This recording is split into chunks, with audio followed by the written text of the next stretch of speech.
పెళ్ళయిందా? ఒకసారి మా అమ్మ నాయన చేశారు, రెండోసారి మా పక్కింటి వాళ్ళు చేశారు. రెండోసారి పక్కింటోళ్ళు చేసేది ఏంది? అంటే మన గమ్మునుండే క్యారెక్టర్ కాదులేండి సార్. నువ్వు కరెక్ట్ గా చెప్పకపోతే మూడోసారి నేను చేస్తా. వద్దులేండి, ఇద్దరితోటి ఆగలేక వస్తుంటా మళ్ళీ మూడు నాకు ఆ, అనుభవం దేంట్లో దేంట్లో అంటే నాకు పెళ్ళంట్రీ మళ్ళీ ఇప్పుడు అనుభవం అంటుంట్రీ. ఒరే ఉద్యోగం చేసిన అనుభవం రా. ఉద్యోగం అనుభవం అట్లా క్లారిటీగా అడగాలి సార్. దేంట్లో అనుభవం అనే ఉద్యోగం చేసిన అనుభవం అని అడగాలి. అదే 12 hours ఎక్స్పీరియన్స్. అబ్బో 12 hours ఎక్స్పీరియన్స్ తమరికా? ఉంచుకోలేక పంపించేశారు. ఏం చేసావు? చిన్న పొరపాటు, అదేం పెద్ద పొరపాటు కూడా కాదు. చిన్న పొరపాటు చేస్తే ఎవరిని పంపిస్తారంట మేడం? తీసేశారు ఇక్కడ. మేమే ఉదాహరణ దానికి. ఏందో చెప్పా పొరపాటు. సైకిల్ కి పెట్రోల్ ఖర్చు 500 రూపాయలు.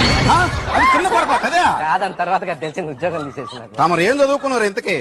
MBA అడ్మినిస్ట్రేషన్ చేద్దాం అనుకున్నా, చేయకూడదన్నారు. ఏమో దానికి 10th క్లాస్ పాస్ కావాలంట కదా. 10th class pass